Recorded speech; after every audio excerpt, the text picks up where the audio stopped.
You're not getting any younger, so just go do what you want.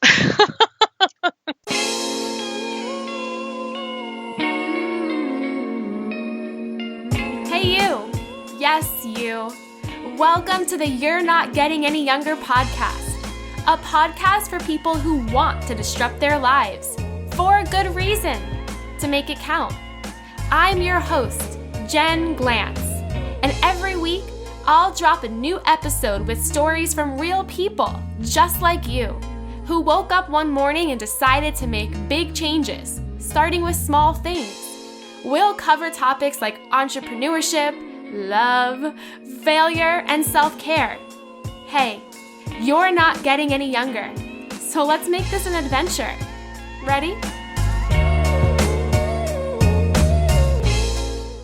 Today's episode is brought to you by the You're Not Getting Any Younger Facebook group. Whether this is your first time listening to the podcast or you are an MVP and have listened from the start, come join us on Facebook. We have a secret free Facebook group. If you search groups in Facebook, you will find the You're Not Getting Any Younger Facebook group. Over 1,400 incredible, fascinating, helpful humans are there, starting conversations, answering questions, helping each other out, and most of all, just making sure that we are all squeezing the most we can out of this one shot we have at our lives. So if you're feeling alone, you need a boost of motivation, or you just want to connect with like-minded people, go to Facebook, search groups, and search You're Not Getting Any Younger. We're there for you.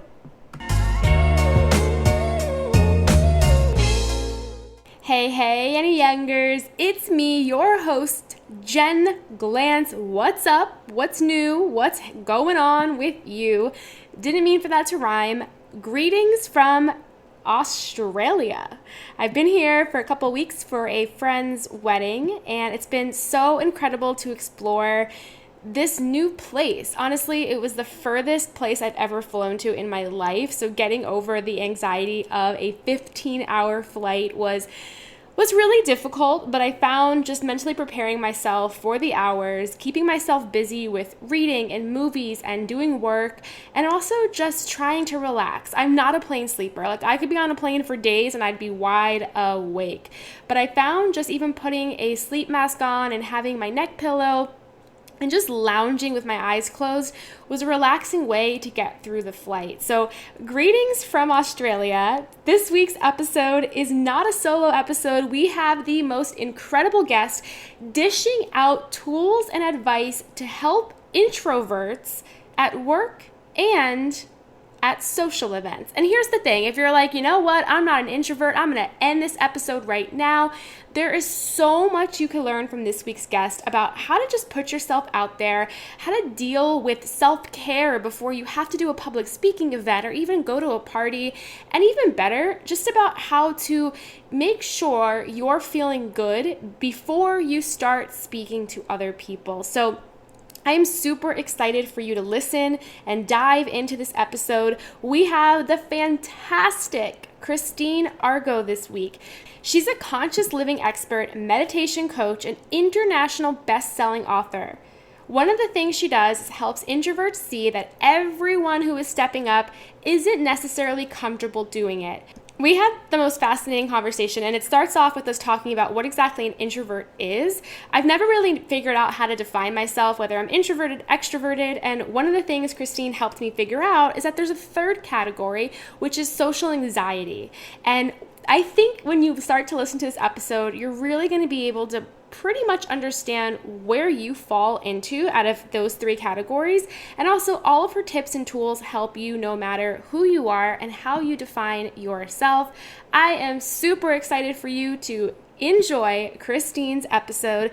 And hey, as usual, come hang out with us in the secret You're Not Getting Any Younger Facebook group. We cannot wait for you to join the conversation. Every week there are polls, there are people talking, people figuring out how to get other people jobs and just help them disrupt their lives. And one more thing, one more ask, if you can, just scroll down on your phone, hit a review, give us some stars. It helps more wonderful guests like Christine come on our show. How's your 2020 been so far? It's been really good so far. Yeah, I feel you. Mine's been good, but very overwhelming, I feel like it's just been like a very fast fast-paced starting line toward the year. Yeah, I shared a post, I guess it was sort of the beginning of the year that I'm always looking at what people are saying because there's oftentimes like that collective consciousness stuff comes through, and I saw that everybody was kind of like, this is my year, I'm going to do it, it's going to happen. And so I did the numerology, and 2020 is a 4 year, which part of it is make it happen. So it's, Wow. I know. So it's like, it's totally right there, under the surface for everybody that and then of course, like this time of year, you're in Capricorn, which is about planning and goal setting. So it all comes together where we're just feeling like, we've got to do it. Okay, I appreciate hearing that because I've been feeling so alone with this like pressure and this energy of just trying to go, go, go, go, go. So I'm happy to hear that it's more than just me internally Yeah. fighting this fight. You just made Yeah. me feel a lot better, Christine. I appreciate it. Oh, you're welcome. Okay, well, let's just honestly jump right in. I'm so excited to have you on the show. I have so many great questions to ask you, but I want to start with one that I think is a little bit hard. If you were going to meet someone at a party, Christine, how would you describe who you are and what you do? Oh, that's such a hard question. It's like the bane of my existence. I know. It's such a hard thing to summarize who you are, but I'm curious to I see know. what you say. So what I tend to tell people is that I'm a spiritual teacher and a clairvoyant, and um, the way that I work helps people understand that there's so much more to life than what they know at the moment. And when you step into it, all these opportunities open up, and um, what you can actually do and accomplish in your life becomes so much more. When did you realize this about yourself? I'm curious. Oh, it was with me throughout my entire life in little bits. So when I was 7, I started having visions of what was going to happen in the future. They were never good things. They were always like deaths and car accidents, um, which my most of my family found kind of weird and odd. But my grandmother had had visions most of her life, so um, that she didn't find it so odd, and she kind of helped me navigate that a little bit. It wasn't until I was a lot older that I realized that ability wasn't actually to change things, because that's like when I was little, I would tell people and the things would happen anyway, and I always thought that I got the visions so that things would not happen. But really, the reason I got them was so that I'd be prepared. And I didn't understand that until I was a lot older. So, it started when I was 7, and I continued with like a sense of there being something more, and um, more to life than just what we knew on the physical plane. And it wasn't until I was in my, I think, late 20s, early 30s that I found a program that actually helped me hone my clairvoyance and learn how to use it in a way that both supported myself and helped others understand their own lives. So basically, the clairvoyance lets me look at things from an energy perspective and break things down and understand why things are happening and how they happen, and um, how we can create change in our life and how we can learn the lessons that we came here to learn. So all that really, for me, great stuff. Yeah, and because you have this very special ability, do you ever have to watch yourself when you're around certain people so that maybe you don't say something to them, or do you just let this go free? You know, if you're with someone and you have something to say to them, how do you usually approach that? Because not many people are like this. So how do you do that with people you're just meeting? Yeah, I'm actually the total opposite, where I don't get into people's business. Yeah. So unless somebody has come to me and has, asked me for insight or information, um, I I don't. So it's actually an ability that I yeah, I mean, I guess when I'm around people, I see things, but it's pretty much off, right? It's not like I'm in the reading space and I'm looking at things. It's hard not to watch what people are doing and understand what they're working on, because that's kind of obvious to me. But I understand that we all have our own journey, and learning those lessons is what the journey is about. And if somebody steps in and learns the lesson for you, then you still have to learn it. So you're going to have to recreate some kind of scenario that helps you learn whatever it is that they just stepped in and learned for you. So I'm very conscious and, particularly do not step into other people's space. I call it noodling. Like my whole community, they know, like, we don't noodle. There's no noodling allowed. I love that. I mean, I don't even have this talent, but I noodle in people's lives. I need to watch what I say, and it doesn't even come from anywhere except my own opinions, and that gets me in trouble. So I'm taking your advice. But, Well, reading, I have a rule of thumb. If you're saying should, need to, have to, ought to, you're in somebody else's business. and those are my favorite words. So yeah, I need to eliminate that from my vocab. I was reading your bio and you're so accomplished. You're an author, a speaker, a media expert. You help people with their spiritual journey. But what really stood out to me in booming bold letters in my mind was that your overall secret is that you're an introvert. And we've heard that word before, but I want to hear what you define it as and how that has taken over who you are. And also later, I want to hear, how you use that as your benefit and how you could help other people who are introverted. Mhm. So, yes, I'm an introvert. And I think sometimes we can confuse introversion and social anxiety. So there's two kind of pieces to this. Um, and they do sometimes go together, but an introvert, the primary piece of being an introvert is that you excel in the one-to-one space. You enjoy deep conversations with people. You really don't like small talk. you know? And being in a large group can oftentimes be energetically depleting. So I make it a point to go out and network and be in communities. But when I do that, I know I'm going to have like 2 or 3 days of downtime where I have to regroup. And that to me is the base, the base attribute of what happens when you're an introvert. So um, it is just depleting to be around a whole lot of people. I think that there's a real link with introverts to empathy and empaths, in the sense of being really hypersensitive to emotions and what people are feeling and experiencing. And that's part of what causes that depletion, because you're kind of taking it all in whenever you're in large groups of people. So I think that there's a connection there. Is there any connection between introverts being better listeners, or is that just something that isn't connected? Because it sounds like when you are one on one with people, the conversations do go deep and you do talk more than just about the weather with them. So is listening a hmm part of this as well, or not really?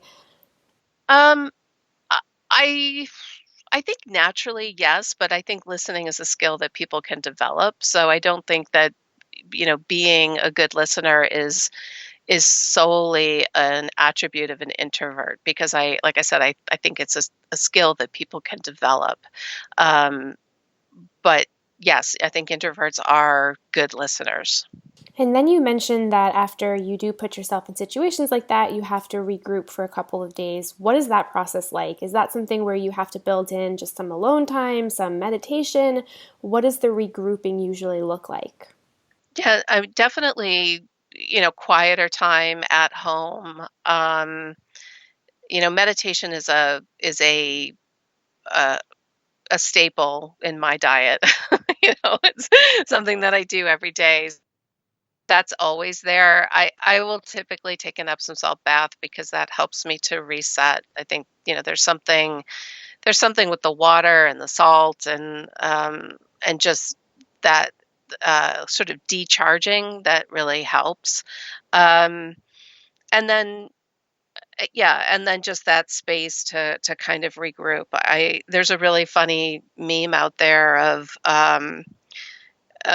like on one side it's like me when I go out and the person's all crazy, and then it's like me the next 3 days, and that's like the introvert's experience, right? The next 3 days they're like under the cover and like completely isolated and hidden. That's, it's so interesting because I'm wondering, you've done so many incredible things. Do people know you're introverted unless you tell them? Oh, they most people do not. They're like, Mm, you're not introverted. yep. That's why I always wonder. I feel Yeah. like I feel like introverts are not, they don't wear it on their sleeve. They don't wear a t-shirt that says it. So people don't assume that they have to take the time to regroup. So has that been something that you've had to communicate to some people is I need my space. I need a couple of days off? No, because I mean, I don't ever really, so I'm the, I'm the kind of person who's like, oh, I need a couple of days off, and that means like I'm doing, you know, half of what I normally do, right? It's not like total downtime for me, Yep. but I do just need to be at home and not out running around. So that's kind of where it comes into for me. Um, but I do think that there's like a really important differentiation between introversion and social anxiety, because some people I think and I think that's why people would say like, oh, you don't seem like you're introverted, because what they believe to be introversion is actually um, inhibition and almost, the shyness, the stepping back and feeling uncomfortable when you're in a crowd. And I don't feel uncomfortable. I just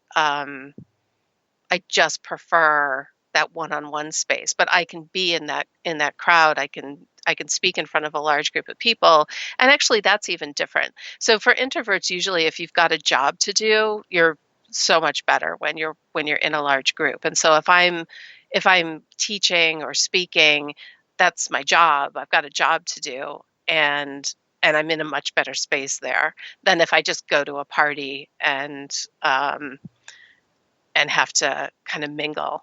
That's like torture for me.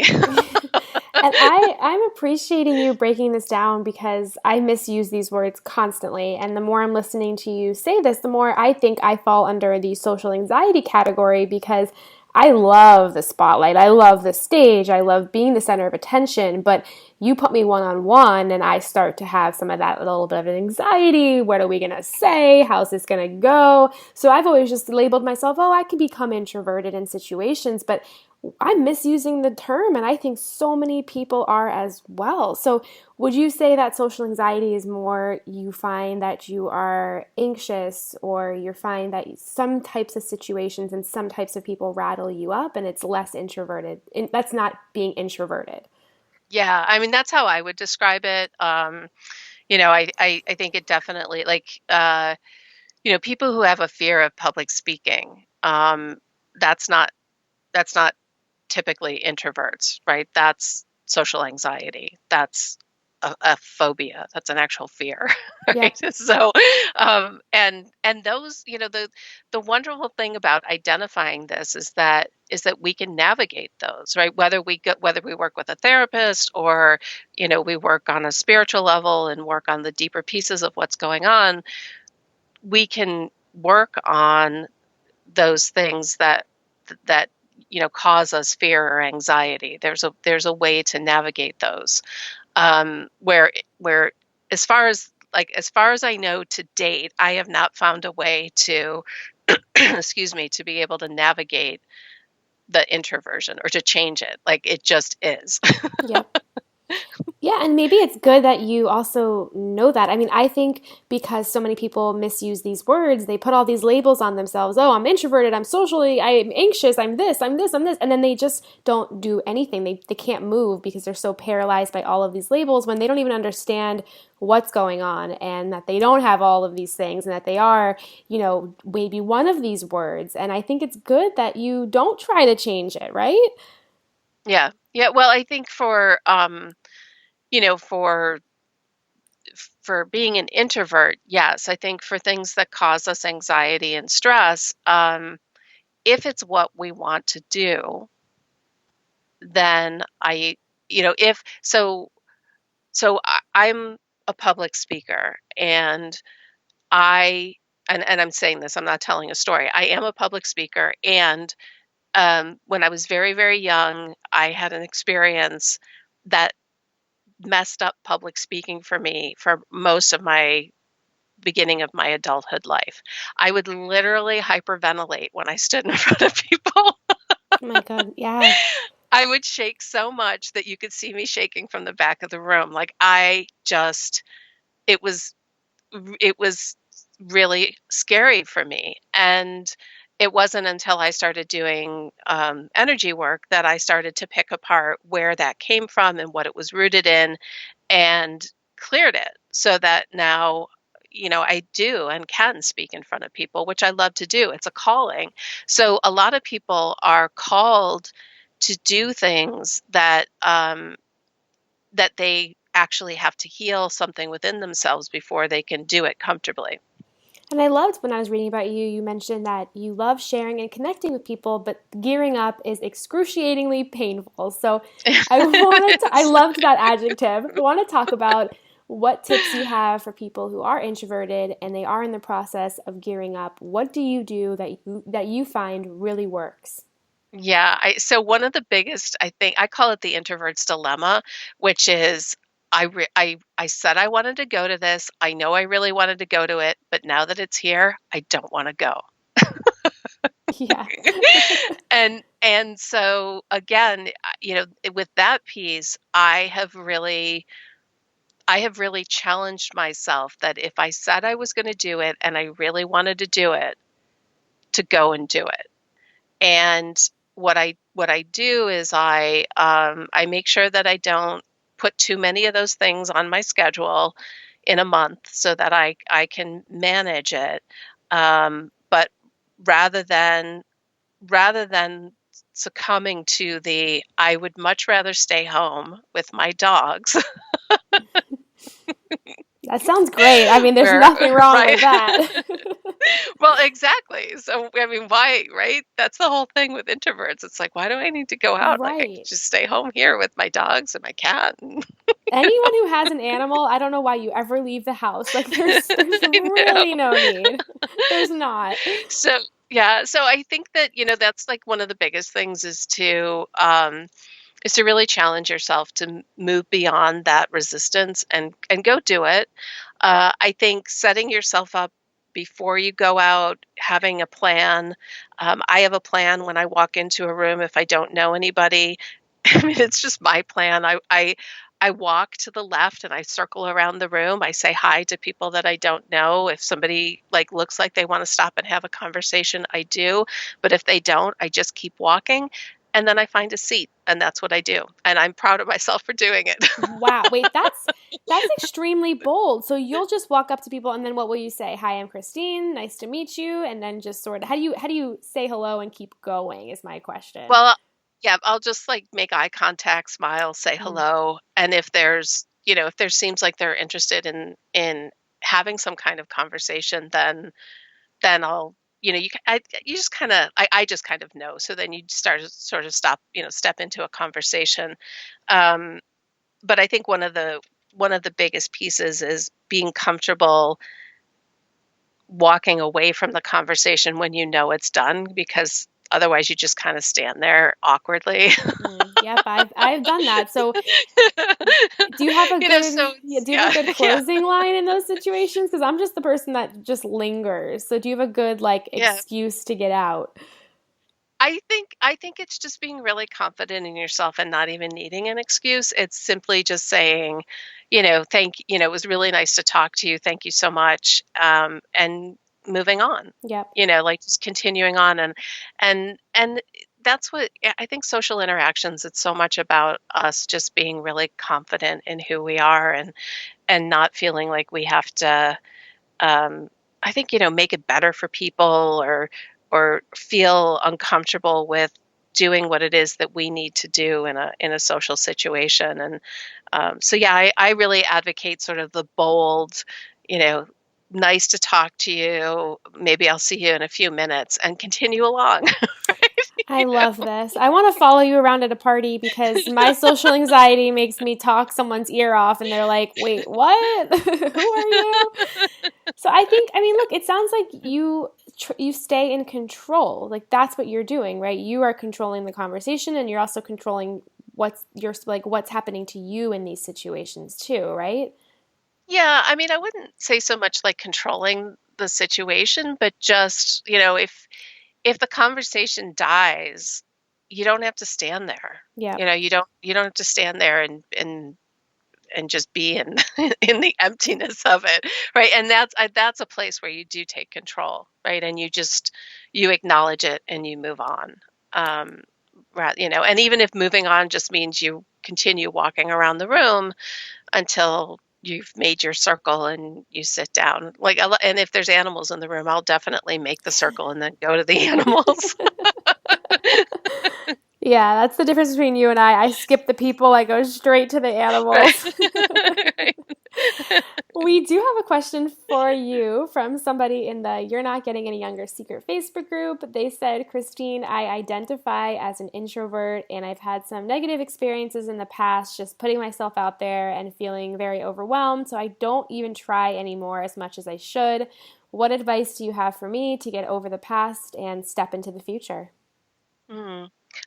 Well, first I would say to look at again, is this social anxiety or is it introversion?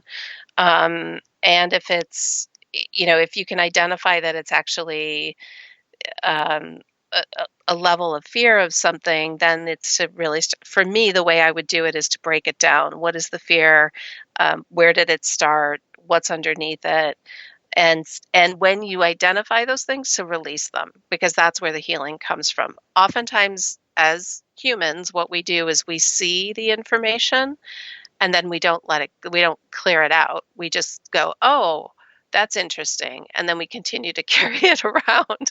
So when I say clear it out, I mean on an energy level, like visualize it moving out into a bubble, blowing it out with your breath, letting it rise up and move out. So that's one thing. And then I would also say, um, you know, on a very practical level, set up, maybe just create smaller social opportunities where maybe you have a friend bring a friend to dinner and you get to meet somebody new that way. Um, Maybe you do something in your own home where you have a friend and two of their friends come. So there's ways to interact with people where you don't have to go out into large groups if that's what causes the discomfort for you. So those are a couple of things. And then also, if you're going to try going out, go with a friend, right? That's always helpful. And have a plan. I think plans are really great. Know how long, like if you can only be like, if I go to the mall, I can only be in the mall for about a half an hour and then I have to leave. And my whole family knows that. And they see it on my face when I hit this wall. And I go to the car and I wait for them, or we all leave. So have a plan, know what your limits are, and don't be afraid to do what it is that you need to do. So if you need to uh, just only be there for a short period of time, or you want to just go and test it out, just know and be okay with the fact that you're going to leave. I love that. Christine, you are so amazing and I'm grateful for your tips. I want to end the show like we end all of them, so I'm going to ask you to fill in the blank. You're not getting any younger, so Just go do what you want. yes, it is as simple as that, people listening. Just do it. Christine, you are wonderful. Please share with our listeners where they can find out more about you, your book, and your journey. Okay, so you can find me on Instagram at Christine Agro, and my website is also christineagro.com. And the book is Awaken and Grow, A Practical Guide for Your Spiritual Journey, which is available on Amazon. And then in some bookstores, I'm not really sure where it is right these days. I find it in funny places. Um, I found it on the Target website the other Oh, day. nice. I know. I was like, hey, look at you. Yes, anything at Target is good. I'm happy to see it there.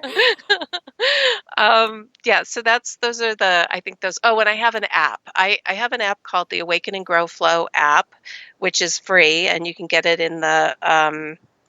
in your Google Play and Apple Store. And I do daily messages, I do live streams, there's a community feed, and then there's a lot of other stuff going on in there. There's some meditations, there's some mudras, there's a series of sound baths that a woman did for me that are in there. So there's a lot of really good stuff in there. So that's Awaken and Grow Flow.